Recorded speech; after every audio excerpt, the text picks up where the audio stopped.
চিকিৎসা করাতে কলকাতায় আসা বাংলাদেশি সাংসদ আনোয়ারুল আজিমকে শুধু খুনই করা হয়নি, তার ছাল ছাড়িয়ে হাড় মাংস কুচি কুচি করে হলুদ মাখিয়ে দেহ লোপাট করা হয়েছে। এমন কাণ্ড ঘটাতে মুম্বাই থেকে আনা হয় কসাইও। সূত্রের খবর, বৃহস্পতিবার বনগাঁ থেকে সেই কসাইকে গ্রেফতার করে সিআইডি। তদন্তকারীদের সূত্রের খবর, ধৃত কসাইয়ের নাম জিহাদ হাওলাদার ওরফে জুবের। আদতে বাংলাদেশের খুলনার বাসিন্দা, অবৈধভাবে ভারতে ঢুকেছিল। সাংসদ খুনের প্রায় 2.5 মাস আগে তাকে মুম্বাই থেকে আনা হয় কলকাতায়, রাখা হয় চিনার পার্কের একটি ফ্ল্যাটে। তদন্তকারীদের সূত্রে জানা গিয়েছে, জেরায় সাংসদকে খুনের কথা কবুল করেছে জিহাদ। ধৃতকে জেরা করে আরও জানা গিয়েছে, সাংসদ খুনের মূল চক্রী বাংলাদেশি বংশোদ্ভূত মার্কিন নাগরিক আখতারুজ্জামান। নিউ টাউনে আখতারুজ্জামানের ভাড়া দেওয়া ফ্ল্যাটে খুন করা হয় সাংসদ আনোয়ারুলকে। প্রাথমিকভাবে ঢাকায় বসেই সাংসদ খুনের ছক কষে আখতারুজ্জামান। পুলিশের হাত থেকে বাঁচতে কলকাতায় খুনের পরিকল্পনা করা হয়। কিভাবে খুন, কাকে কত টাকা দিতে হবে, সবই আখতারুজ্জামানের মস্তিষ্ক প্রসূত। জানা গিয়েছে 25 এপ্রিল নিউ টাউনের আবাসনে ফ্ল্যাট ভাড়া নেয় আখতারুজ্জামান।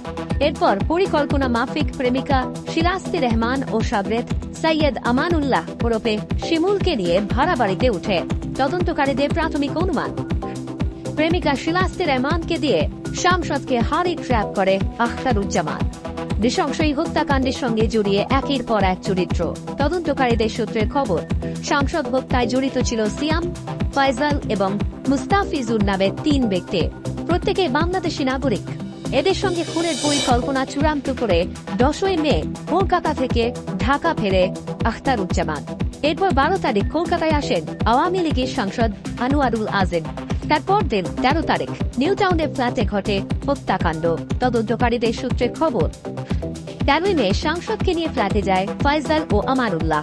ফ্ল্যাটে আগে থেকে ছিল জিহাদ ও সিয়াম। ফ্ল্যাটে ঢোকার 8 ঘন্টার মধ্যেই নাক মুখ চেপে শ্বাসরোধ করে খুন করা হয় সাংসদকে। এরপর শরীর থেকে ছাল ছাড়িয়ে টুকরো টুকরো করা হয় দেহ, হাড় থেকে মাংস আলাদা করে ফেলা হয়, কুচি কুচি করে কাটা হয় মাংস। খুনের পর দিন 14 মে ট্রলি সহ 2টি ব্যাগ নিয়ে ফ্ল্যাট থেকে বেরোয় জিহাদ ও আমানুল্লাহ। তাদের বেরোনো ছবি আবাসনের সিসিটিভি ফুটেজেও ধরা পড়ে। কিছুক্ষণের মধ্যেই অবশ্য ফ্ল্যাটে ফিরে আসে আমানুল্লাহ। 15 মে সাংসদের টুকরো টুকরো করা হাড় মাংসে হলুদ মাখিয়ে প্লাস্টিকে ভরা হয়। সেই প্লাস্টিক নিয়ে ফ্ল্যাট ছেড়ে বেরিয়ে যায় বাকিরা। এরপর একে একে বাংলাদেশে ফেরে প্রত্যেকে। খুনিরা নিরাপদে বাংলাদেশে ফিরতে বিমানে দিল্লি হয়ে কাঠমান্ডু চলে যায় মূল চক্রী আখতারুজ্জামান। পরে সাংসদ খুনের তদন্তে নেমে আমানুল্লাহ, ফয়সাল এবং শিলাস্তিকে গ্রেফতার করে বাংলাদেশের পুলিশ। তদন্তকারীদের সূত্রে আরও জানা গিয়েছে, আখতারুজ্জামান আদতে সোনা পাচারকারী। দুবাই থেকে বাংলাদেশ হয়ে ভারতে সোনা পাচার করত। তার বখরা নিয়ে বচসার জেরেই কি আনোয়ারুল আজিমকে খুন করা হয়েছে? মিসিং লিঙ্ক জুড়তে মাস্টার মাইন্ডের খোঁজে তদন্তকারীরা। পিয়ারি মিত্র ও বিক্রম